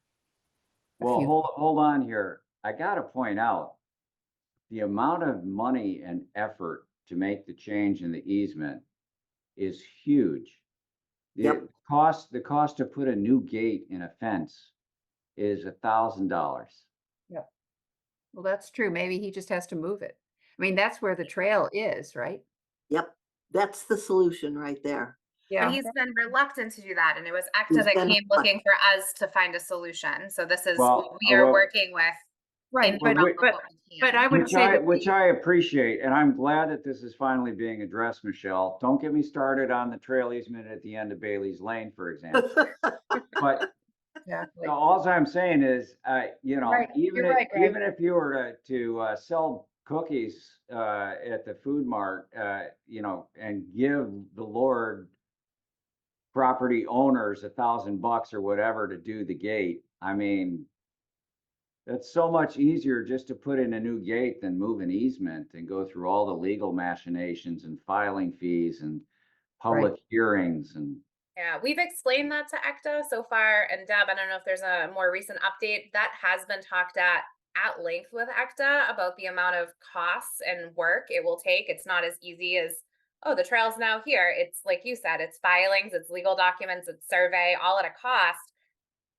And the last I heard is there still hasn't been much traction in a solution that doesn't involve moving this trail easement. Well, yeah, Ray's right. I mean, that's can- the practical solution. I can share with you that the most recent meeting that they had with Lord, when he saw this, he thought this was a terrific solution because it didn't involve him at all. Well, that's right, but he's but blocking clearly- the easement. Yeah, clearly the proper solution is that he takes the gate that he already has, puts in a solid section of fence there and moves the gate to where the easement originally put it. We have not, ECTA has not taken him to court. We took Kelly to court because Kelly blocked the gate. He maintained that the original filing for the easement located the gate in the wrong spot, but it was his drawing that was recorded. And the judge found that it was properly put in. Lord is willing to move it much further down the driveway, as Michelle suggested, told you. That gate he is willing to move, but he has said he doesn't want to move this. ECTA's willing to help him do it. We're willing to hack out the trail because ever since they've lived there, the trail has not been used. And if he would just take away the gate, that would be the optimum solution. So that people can walk through there quickly, horses can go through there quickly without having to open and close gates. But you know, that's both the legal and practical solution. I think this is an ECTA and ECTA problem, frankly. It's not an Ocean Meadow or a planning board problem. I agree that it's not an Ocean Meadow problem. Ocean Meadow is trying to work on the solution. I think it would be helpful to understand, because ultimately it's conservation and Ocean Meadow that would go through the trail amendment and the CR amendment process. If they agreed to either of the relocations, what does that process look for modifying the special permit with planning board? Yeah. Well, I know. I don't want to do I it. I was on the board with Ann and I think Ray at the time with this development. And there's obviously a couple of other trails involved here. Yeah. And the only reason it didn't go the way the second option, which I like, and I get that there's challenges with the residents there, was because we were told that there's an easement right there at the corner, and that's a quick and easy access to Main Street. The frustration, however, knowing where we are 10 plus years later, more than 10 years, is that that's never been used. So, Well, yeah, I agree, Brian. I'm frustrated too, but I much prefer the option A thing as opposed to this one. And the other thing is whether or not people like it. That's what was in place when, for example, let's say that somebody in unit 49 there just doesn't want all kinds of strangers walking back and forth behind the house when the well, we heard that. We heard that from people. Yeah, and we'll hear it again. But my response would be, well, when you bought the unit, you knew the trail easement was there. Yes. And my hunch is that if it is used, it won't bother you at all, really. Well, that's typically what happens with this. Right. But on the other hand, 47, 45, 43, 41, none of them signed up for that. Exactly. I get that, but so that's where you get tied into stuff. I mean, we'd have another, I don't know, it'd go to the Supreme Court and they'd put it on the last day of their docket. Right. Well, then, you and Ann, you've made persuasive cases, and Deb, I'm fine. We can hold a hearing, open a special permit, and move the trail if that's what's desired to the point where he's got the gate and the fence. I think that's an incredible waste of time and money. Yeah. Yeah, I'd say you just offer to get a bunch of volunteers. Deb, you can count on me. Get them out there, and we'll just put in a new gate. I mean, it's a swapping of sections. There are sections that run between posts, right? Right. You move a solid section over here, you move a gated section over there. But I'm hearing from Michelle that for some reason Ocean Meadow is seemingly reluctant here, unless Ocean Meadow is reluctant. It's because you've got people in units where that trail is not used now because it's a dead end, and they're envisioning it getting lots of use if it connects up, and they're probably not wrong. And they're envisioning that ruining their way of life. But once again, if you bought unit 49, you bought it with a trail easement behind. I And you mean, might what's not, interesting is that even knowing that either way, whatever way happens to get this trail open and usable, and assuming that it's, you know, posted and advertised, like, come on down, use the trail, they are still more open to this option 2 that's on the screen than they are to option 1, which is it's Who is- really who is they? interesting. Who is they, Michelle? Ray Pitchard, who is the vice trustee, he's on the board of trustees. He's like the vice chair, I would say. And then Irene, they were there today. They're going to start talking those directly impacted unit owners. But they, being the board of trustees at Ocean Meadow, is more open to option 2. They prefer the safe crossing aspects of it. They feel there's reduced liability for them on it, and they want to be good neighbors to Kelly and Lord. Well, there's no liability with anyone on a public trail for starters. I understand. We've talked, yeah, So, I get you that. know, They don't. Right, okay, but they need to. I mean, these things are matters of law. I don't know, it drives me crazy. I can't imagine that that the board would subject all those other, 6-unit owners to this, guess what, guys? Surprise trail in the backyard, and think that that's okay? yeah, especially if you have to deal with the steep slope, because now you're talking about adding retaining walls and stuff. I mean, Well, plus that land in the front is a septic system, isn't it? it is. It's the leach field over, Yeah. over Yeah, here. I don't Yeah, know. I we've just got, feel like this is a we've done problem trails that over leach fields. It's not this a is big deal. that this is a solution in search of a problem. It's not the solution to the Right. right. I wish it was that simple, but having this continuously come across my desk, I've sunk hours into this at this point. It would be Yeah. helpful to understand what the process is with planning board. If I it did think, come to that point. I don't know, the lawyers have to be consulted, but I agree with Brian. I think you have to come forward and ask for a new special permit. So a new special permit, not a modification to the existing special permit that called for the CR and called for the trail easement. You know, we have done modifications before, and we determine whether they're minor or major, Yep. but it's usually while the project is still taking place. Right. This is major because it didn't exist in the first development. Oh, yeah, this would be major. And that means a Would it public be hearing. major for either relocation or major just for this big concept too? If they relocated here to line up with the existing gate. I would consider that minor. I Minor. agree. I agree. Yes. Yes. Yeah, Okay. that's about what, 30 feet of trail, 50 feet of trail. Yeah. And minor doesn't require a public hearing. We can make, That was the intent, a minor, so it more or less follows the intent. The other one is a major change. You would need a special permit hearing, but I think it could be a modification to the special permit. Okay.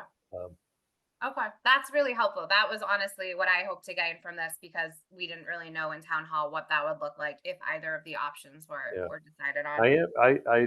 I agree with Ray. I am surprised that they think the residents on those other units will not object. Yeah, we'll see.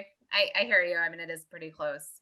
and Right. Michelle, I'm not a religious guy, but I feel like saying, God bless you, Michelle. No, Yeah, thank you. Yeah. A lot of people One- management one- lately. One final question, Michelle. You said the trustees from Ocean Meadow were there. Were either Lord or Kelly at the meeting you had this afternoon? Yeah, it was me, Wendy Reed, Angus, Paul, Kelly, Dan Lord, Ray and Irene from Ocean Meadows, and then Molly from Concom. So pretty Wow. decent Big turnout. crowd.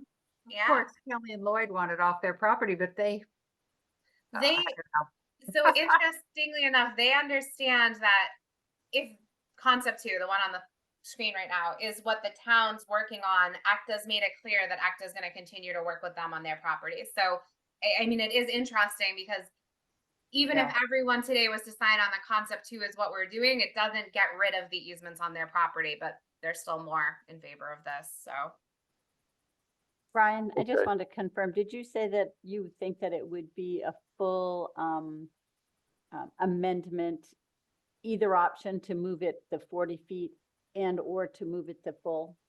No, to move it to 30 or 40 feet is a minor modification to the special permit. And you could do that And administratively. administratively, we would first have to take a vote on whether determine that. this is Whether or minor not or it was major. minor, yeah. Right, okay. Yes. That's And then what, after it's voted minor, then we take a vote on whether or not to accept it. got you. Okay. Thank you. That was really helpful. Well, yeah, boy, Michelle, this, thanks for this, your work. it'd be nice if it could be solved either way and the trail finally get used. Yeah, I felt the same way. Yeah. Excellent. All right. So I'm just gonna- keep us posted. We're here. yeah. Sorry, I didn't know, I saw your name. I didn't know what you were hanging on. Just- It's all good. It was in we have 125 River in front of us. We were just Yes. with 519 Main, so it's all good stuff. All right. Okay. Awesome. Thank Thanks, guys. Have a good night. Thank you. Good night. Right. Michelle. Well, yeah, interesting. God, how many years ago? That was 07, wasn't it? 07, 08, 09? I can The, just, the easement was given in 2005, and why he put the fence in the corner instead of where the easement was supposed to go, I don't know. Sure you do. Because he hoped nobody would ever use it. Exactly. Yeah, thank you. Yes. Okay, we're almost done. Go back to any correspondence. Oh, we didn't do The the minutes, did we? Oh, we didn't You have want the minutes first? Sure. Okay, let me find those again. I just can't imagine going through all the legal hoops when you could just put in a gate. Done. know. Yeah. Yeah. We have spent literally years, ECTA and our attorneys, trying to hash this out. It's been awful. A waste.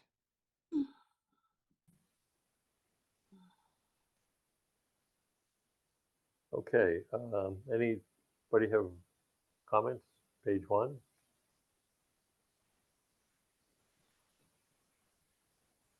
Short meeting.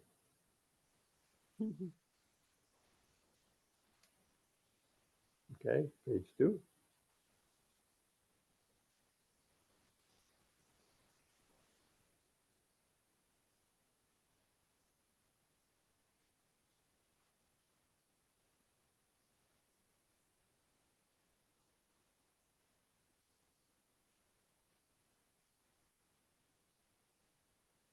All set. Any more, Sue? Yeah. I guess we're good. Anybody comments? No? Move Hearing to none. accept. What? Move to accept. Thank you. All those in favor? Brian Murphy, Ray Cook, aye. Deb Hamilton, I. Tim, Ann. Did I hear Ann? I think so. Yes, yes. Yes, thank you. 5-0, approved. Anything else we need to look at, Sue, or think about? Let me finish typing or save. I'll Thank stop you. sharing. You don't have to see me do my handiwork. Let me just double check. Nope, the only thing left is the correspondence, if you care to look at that. Or if Anything you're- interesting? I guess depends on your perspective. Let me just. All right. Let me save this. I can.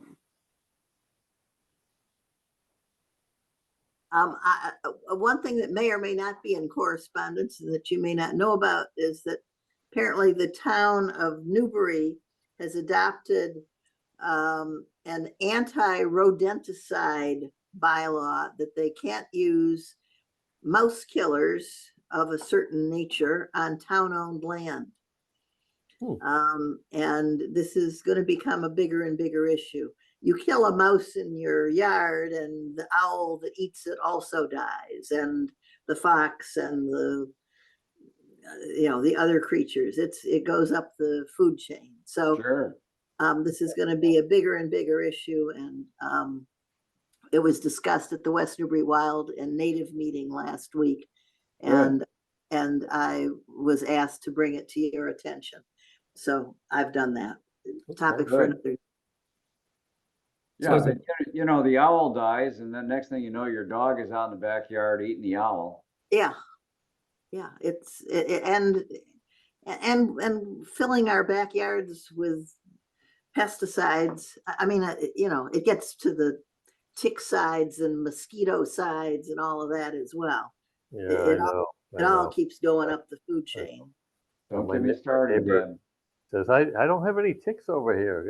And I see the damn truck out there all the time. So, It's unconscionable, yeah. okay. We Board of Appeals, the House. But maybe not. There's Yep. there's two on this one, both just Yep. looking for increase in, or this one is an increase in square footage.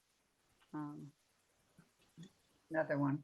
This Yeah, one, High this Road. was for a detached accessory apartment. Ah, There you go. Mhm. ADU. That's right. And this was a decision, which was quite lengthy. For stormwater management and land On use permit. Have we had an Armageddon flurry of ADU applications since that passed? No, as I reported last time, they'd had 2 inquiries to building, 2 inquiries to